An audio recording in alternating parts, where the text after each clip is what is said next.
Toa habari za wakati huu bwana. Salama bwana, pole kwa mapambano na hongera. Asante sana, ni sehemu ya maisha yetu. Tumekuwa na mjadala hapa ndani kuhusu no reform no election, ambayo viongozi wenu wameinasibu na nyinyi mmekuwa kama wanachama, na wewe umekuwa kiongozi wa Bavicha, umekuwa mfuasi mkubwa wa uongozi wa sasa na umeupigania kwa madarakani na mpaka sasa uko madarakani. Tafsiri hii imekuwa ikileta maswali mengi sana, na ninyi kama vijana mmeipokea kwa mzinga gani, tukianza na wewe mwenyewe binafsi? No reforms no election ni program sahihi kabisa kwa wakati wa sasa, kwa sababu tumeshiriki chaguzi nyingi tangu vyama vingi vilivyoanza mwaka 1995. Chadema tumekuwa washiriki, tumeshiriki chaguzi mwaka 2005, tumeshiriki 2010 na 2015, lakini ukiangalia chaguzi tangu mwaka 2019 ambapo tulizika rasmi demokrasia hususan kwenye nchi yetu ya Tanzania, uliona watu wengi walienguliwa kwenye nafasi mbalimbali za kugombea. Kama serikali inaweza kuengua mtu kwenye ngazi ya kijiji, kitongoji na mtaa, ndio uone kama haitatenda haki kwenye uchaguzi mkuu. Ukiangalia uchaguzi wa mwaka 2020, mizengo ilianza mwanzoni kabisa. Watu wengi walienguliwa kwenye nafasi za kugombea majimbo mbalimbali. CCM wakapita bila kupingwa. Wapinzani pekee miaka yote ndio huonekana wanatenda makosa, lakini akaingia Rais Samia Suluhu Hassan akatangaza 4R, ikaonyesha kabisa anakuja kufanya mabadiliko mbalimbali ya kiuchaguzi. Tukamdai mabadiliko kwenye uchaguzi wa serikali za mitaa mwaka 2024, akapeleka sheria bungeni ambazo tulienda tukatoa maoni yetu ambayo hayakusikilizwa, yakapuuzwa mbali. Sasa ukafanyika uchaguzi wenyewe mwaka jana wa uchaguzi wa serikali ya mitaa, vijiji na vitongoji, ambao uchaguzi sisi Chadema tulipoteza wanachama wetu wawili ambao waliuawa kwenye uchaguzi huo. Sasa kama wanaweza wakapola uchaguzi wa serikali ya mtaa, kijiji au kitongoji, kuna kila sababu ya kufanya uchaguzi bila mabadiliko ya katiba na sheria usifanyike, kwa sababu ukipeleka timu uwanjani, ukipeleka chama cha siasa kwenye uchaguzi wa Rais Samia au serikali ya Chama cha Mapinduzi, wako lazi waue raia ili mradi washike madaraka, kwa sababu tumekuwa tukilalamika kutokea hatua za kwanza kabisa, hatua za kuchukua fomu, hatua za kuteua wagombea, hatua za kupeleka mawakala vituoni, hatua za usimamizi wa utangazaji wa matokeo. Hata kama mgombea wako anaweza akapitishwa kimizengo akagombea, aidha wakala wake anaweza katolewa kwenye kituo asubuhi kabisa au asiingie kabisa, au wakala wako anaweza akaingia kwenye kituo cha kupigia kura, lakini mwishowe ukashinda kwenye huo uchaguzi, lakini baadaye polisi wakaja wakashiriki kuiba matokeo, wakatangazwa mtu ambaye hakushinda. Kwa hiyo uchaguzi kama huu unaleta mambo mengi sana kwenye nchi. Kwanza unasababisha chuki kati ya wananchi na serikali. Pili, unawafanya wananchi waendelee kukata tamaa ya kushiriki chaguzi, kwa sababu wanaona hata wakishiriki hakuna ambacho wanakifanya. Kwa hiyo dawa pekee kwa sasa ni kuiambia serikali au kuilazimisha serikali ifanye mabadiliko ya msingi ya reforms mbalimbali za kiuchaguzi ili tuweze kupata uchaguzi huru na haki. Wasipokubali, basi tuhamasishe umma na vijana wa Kitanzania wauzuie uchaguzi wenyewe. Inawezekana, kwa sababu uchaguzi unaofanyika leo ni kwa ajili ya kesho yetu sisi vijana. Tunafanya uchaguzi ili nchi hii ipate viongozi bora, uzilinde rasilimali zilizopo hivi sasa, sisi tuje tunufaike nazo, tupate viongozi wenye vision na nchi yetu ya Tanzania, tupate viongozi ambao watalinda hata haki ya vijana. Leo hii kuna potea vijana. Bunge alisemi chochote kuhusu watu wanaopotea Deusoka, ampotea Jacob Mblai, juzi ampotea Amani Manengero. Tuna chombo ambacho kinawakilisha wananchi kwenye maeneo yao kama bunge, lakini hawasemi lolote kuhusu watu wanaopotea katika nchi.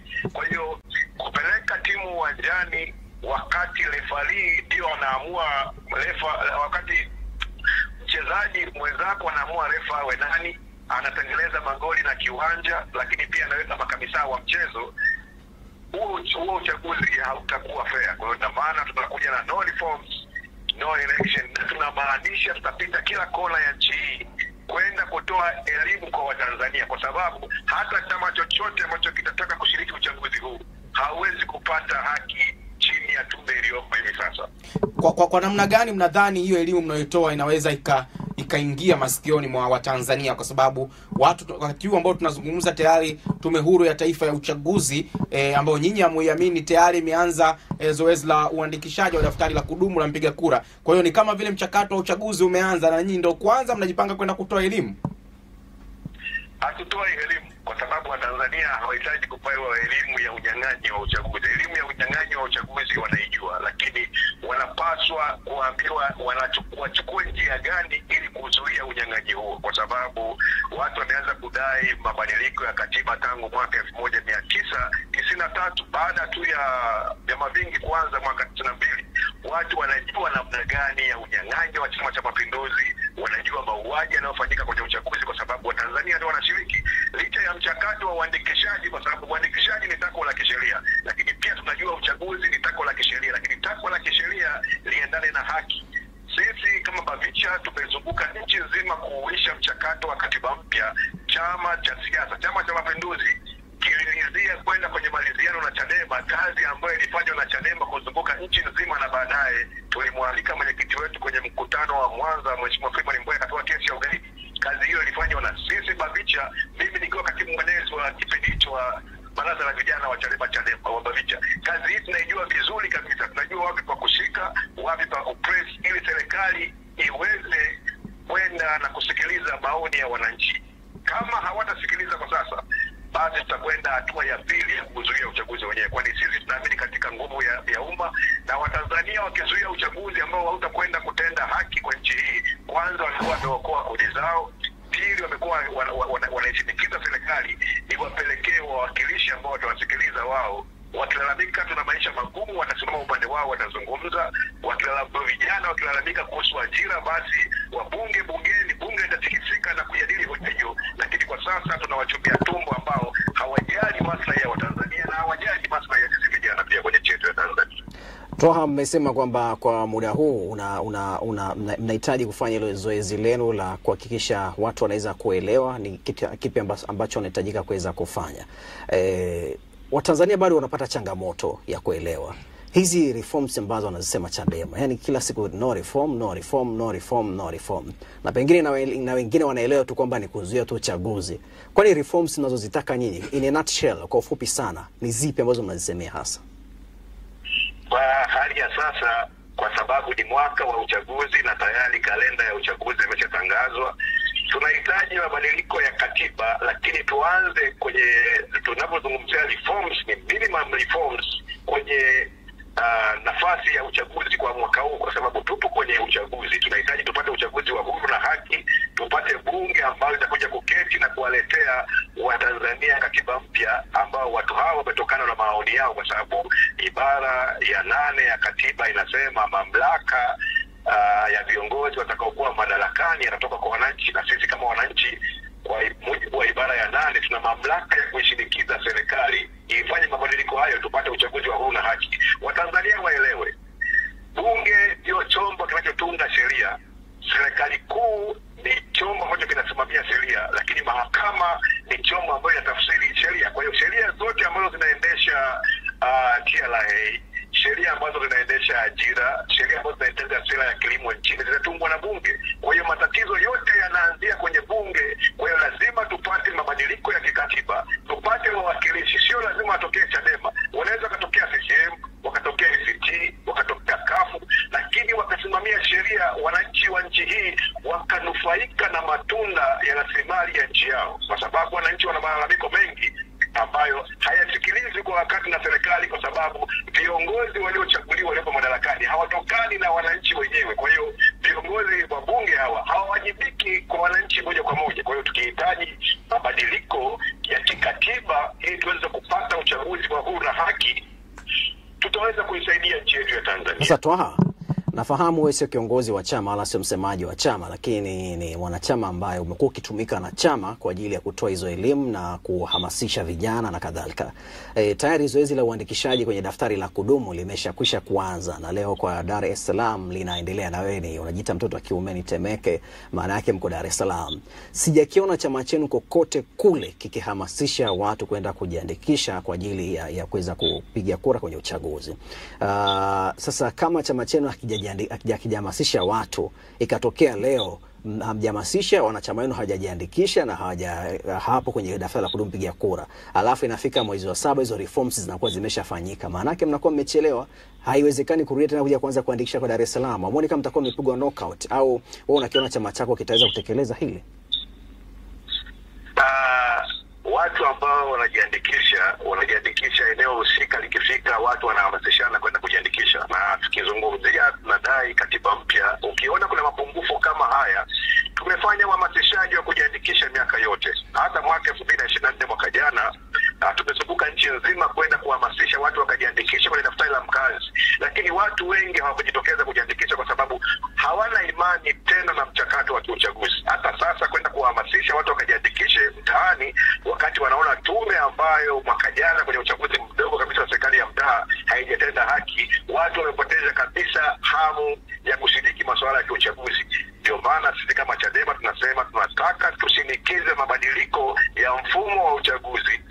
Mfumo wa uchaguzi uonekane ni mali ya wananchi, kuwalisisha na kuwamilikisha mfumo huo wa wananchi ili waweze kutawala uchaguzi huo. Watajitokeza wenyewe kwenda kujiandikisha kwa sababu wanajua uchaguzi utakuwa huru na haki. Sasa hivi hata uzunguke nchi nzima kuambia watu waende wakajiandikisha, hawezi kujiandikisha. Na sisi tunaamini watu vitambulisho wanavyo, inawezekana vya mwaka huu au sio vya mwaka huu. Tume ya uchaguzi ni tume ya wananchi na mamlaka hayo. Serikali na fedha nyingi, ukisoma ripoti ya CAG kila mwaka serikali mabilioni ya fedha yanatafunwa, fedha za kufanya hili zoezi likafanyika tena, kwa sababu sheria inasema watahakiki daftari mara 2 kwa mwaka. Wamehakiki ni kwa mara ya kwanza mwaka huu, mwaka wa uchaguzi. Kwa hiyo hakuna sababu, hakuna shida yoyote wala gharama yoyote ya kupeleka uchaguzi mbele ili uchaguzi ufanyike kwa huru na haki. Kama unaokoa watu wako wasiuawe, watu wako wawe na mapenzi mema na mchakato wa uchaguzi, mchakato ambao unachochea maendeleo, kaupeleka mbele, sio hukumu ya kifo kwa taifa lako la Tanzania. Inawezekana uchaguzi ukapelekwa mbele, uchaguzi ukafanyika wa huru na haki, kila mtu atakayeshiriki, awe Chadema awe CCM, atakayeshinda na atakayeshindwa, basi aridhike mchakato ule huru na haki. Kwa hiyo watu kujiandikisha hivi sasa haizuii mchakato wowote namna yote Chadema kudai mabadiliko ya kimfumo. Tumalizie na hili. Muda mlionao kuelekea uchaguzi, nafahamu mmesema kwamba uchaguzi sio lazima ufanyike mwaka huu.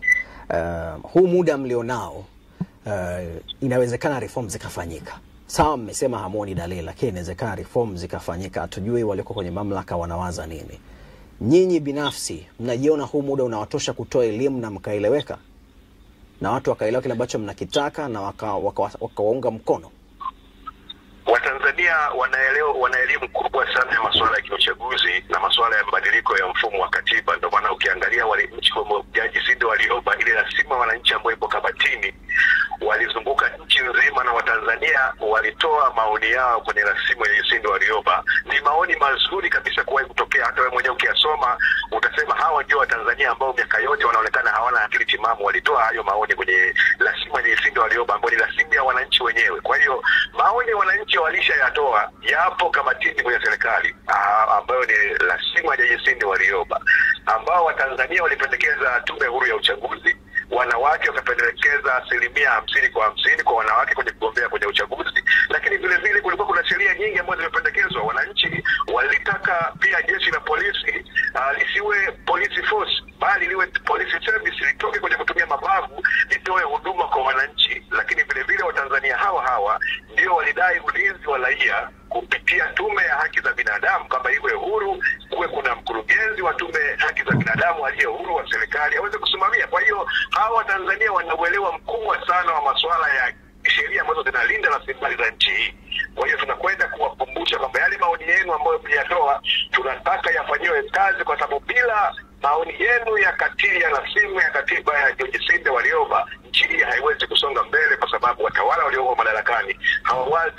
mabadiliko kwenye nchi hii, bali wanawaza kula peke yake. Kwa hiyo Twaha, kama mimi nitakuwa nimekuelewa, nyinyi hamwendi kutoa elimu, nenda kuwakumbusha, si ndio? Wanakumbuka na tunakwenda kuwashindikiza yale maoni yao ambayo waliyatoa waweze kuyafanyia kazi. Tuungane kwa pamoja, na endapo watawala wakipuuza, basi tuzuie uchaguzi wenyewe usifanyike. Nguvu hiyo tunayo ya kufanya hivyo kwa sababu tuna utayari. Ukiona waogope sana ambao kuna watu wanatekwa, wanapotezwa, lakini bado wanakipigania kile ambacho wanakiamini. Ndugu zetu wameuawa, lakini sisi bado tunasonga mbele kupigania hiki ambacho tunakiamini. Watu hao sio watu wa kawaida, tunalindwa na Mungu, na hiki ambacho kwa kutumia nguvu ya umma tutakwenda kuleta mabadiliko makubwa sana ya reforms kwenye nchi, na tutawashangaza Watanzania. Nashukuru Twaha. Asante sana na Mungu akubariki sana. Naam.